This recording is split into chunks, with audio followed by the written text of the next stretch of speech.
որ դուք պարտավորություն եք ստանձնել զինված ուժերի երրորդ կողմի չտեղակայում Հայաստան-Ադրբեջան սահմանի երկայնքով։ Ես տեսնում եմ Բաքվում դեռևս ընթացող դատավարություններ, գերիների առկայություն։ Ես տեսնում եմ, որ մեր տարածքները դեօկուպացված չեն։ Դա էլ հերիք չի, մշտապես հայտարարում եք, որ կան տարածքներ, որոնք դեռ Ադրբեջանին են պատկանում եւ պետքա հանձնվեն։ Կին Գրիգորյան, ես տեսնում եմ, որ դուք հարց չեք տալի, խնդրում եմ հարցը տվեք, էլի։ Տեսեք, անընդհատ երկար խոսվում է, կարծում եմ մենք էլ պետք է ունենանք այդ։ Դե բոլորս ունեք, վերջի ելույթն է, խնդրում եմ ելույթ մի ունեցեք, հարցը ձևակերպեք։ Օգոստոսի 8-ից հետո Ալիևը մեր հասարակությանը հիվանդ է ասում, ասում է համարադրություն պետք է փոխենք։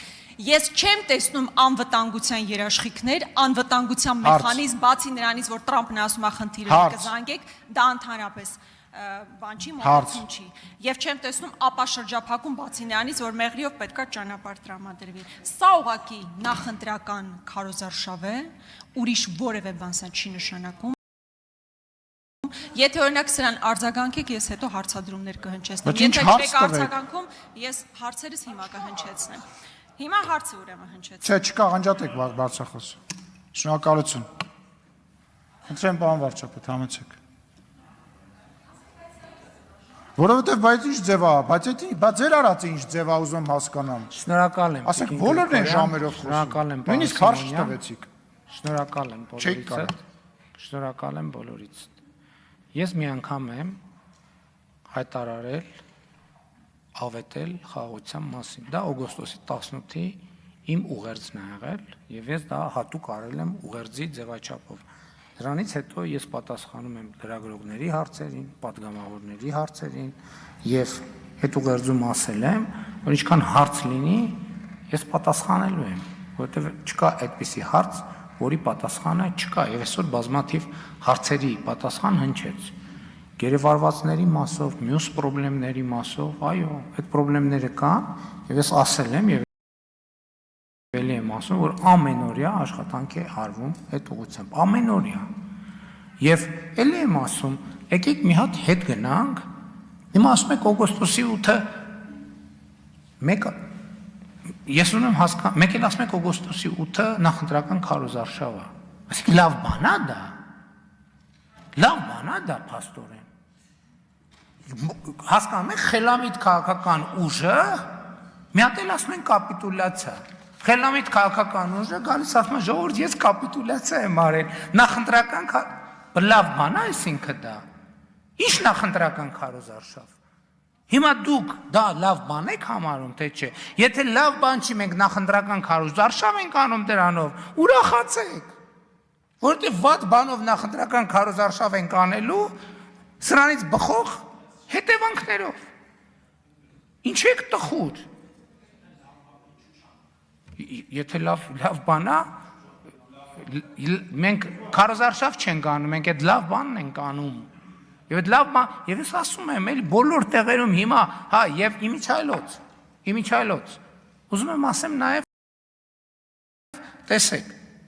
Եկեք էլի հետ գնանք, հարգելի գործընկերներ։ Եկեք հետ գնանք 2024 թվականի մարտ-ապրիլ։ Սահմանազատման շրջանակում տեղի ունեցող բանը Ես հիմա Հայաստանի Հանրապետության բոլոր քաղաքացիներին հրավիրում եմ թող գնանք իրանց նայեն, թող գնանք իրանց գյուղը նայեն, թող գնանք սահմանազատումը նայեն, այդ որ ողբ էին ողբում, ոսկեպարի եկեղեցին ինչ եղավ, ինչ, ով, դուք, այո, իհարկե, թող գնանք իրանց, այսօր իրանցը Ընդհանրապես բան կա, ինձ համար, օրինակ կա օրինակելի կամ խորհրդային միության ժամանակներում ասում են, չէ, ցուցադրական գյուղ, բնակավայր։ Այսօր Տավուշի մարզի Կիրանց գյուղը ցուցադրական բնակավայր է։ Ցուցադրական։ Ասում են մարդիկ գնում են, քանի տուն է կառուցվում այսօր Կիրանցում։ Գիրանցը իր ձեր նշած լավագույն ժամանակներում ունեցել է քանի տուն, 84 են ինձ ասել,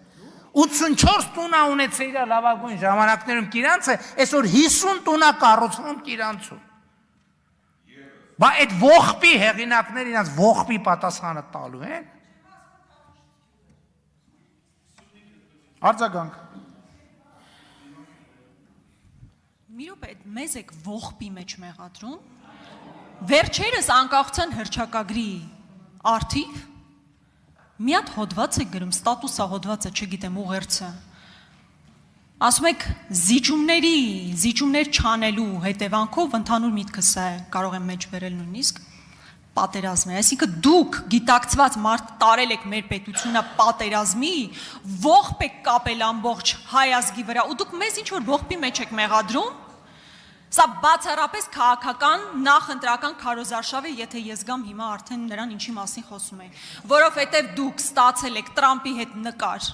մեկ էլ մի հատ թուղթ, որի վրա գրած է խաղաղության պայմանագիր, բայց չեք ստացել իրողություններ, որոնք կարող էին նշանակել խաղաղություն, գերիների վերադարձով, տարածքների դեօկուպացիայով, դա էլ երիկ չի, ասում են վերջնական ստորագրման համար, պետք է մի հատ էլ ձեր սահմանադրությունը փոխեք, մեր հասարակությանը հիվանդ են ասում, նվաստացնում են, լավ ինչ եք ստացել, մեր սահմանները բացվել են, չեն բացվել, որ ճանապարհն է ապա շրջափակվել, բացի նրանից, որ մեղրիով հիմա ճանապարհ եք տալիս, ես Գորիս Կապան ճանապարհով անխոչնդոտ կարող եմ գնալ, երազխով ճանապարհը մեզ համար անխոչնդոտ լինելու, թե չի լինելու, այդ որ ասում եք տեխնոլոգիական առաջընթացը թույլ կտա այսպես թե այնպես, վերջին անգամ մեղրի անցակետով երբ եք անցել, բեռնատար մեքենաների վարորդները 5 օր շարունակ մեքենայի մեջ մնում են, մինչև կարողանում են անցնել, դուք խաղաղություն չեք բերել, դուք չեք կարող խաղաղություն բերել այն պայմաններում, երբ որ պատերազմ եք բերել, ողբ եք բերել։ Հիմա սովորական նախընտրական քարոզչություն եք իրականացնում։ Ես բերել եմ իրական անկախություն, ես բերել եմ իրական պետականություն, ես այն ապագան, որի մասին մենք բոլորս մտածում ենք, թե եռնեք կլինի այդ ապագան, թե չէ, այդ ապագան բերել եմ այսօր։ Այսօր։ Այդ խաղաղությունը այսօր է։ Ինչն է շրջափակվել, ապա շրջափակվել է այն, որ Երևանի Զվարթնոց օդանավակայանից ինքնաթիռ է թռնում, կապանում վայրեջք է կատարում, հետո հետ է գալիս։ Այդ է խաղաղությունը, որ մարդիկ ապրում են իրանց տներում առանց վախի, որ Կիրանցում, որի ողբը կապել եք, որ Կիրանցը չի լինելու, ասում եմ, Կիրանցը այսօր ցուցադրական բնակավայր է։ Եվ խաղաղությունը արդեն եկե դուք հիմա թռնեք վերև, իջնեք ցած, խաղաղությունը հաստատված է, դուք մի խնդիր ունեք, հաստատված խաղաղությունը քայքայել, ես դա ձեզ թույլ չեմ տալու, չերազեք նույնիսկ, ուզում եք թռեք վերև, ուզում եք իջեք ցած, ինչ ուզում եք արա, որ սպառնալու տեղը գա, կսպառնամ էլ այն դեպքերում, երբ որ բանը հասնի Հայաստանի Հանրապետության պետական շահերին, Հայաստանի Հանրապետության պետական անվտանգությանը եւ ով որ Հայաստանի Հանրապետության անկախության ինքնիշխանությանը սպառնում է, ես իրեն ընենց կսպառնամ, որ ճնշումը կբարձրանա։ Շնորհակալություն։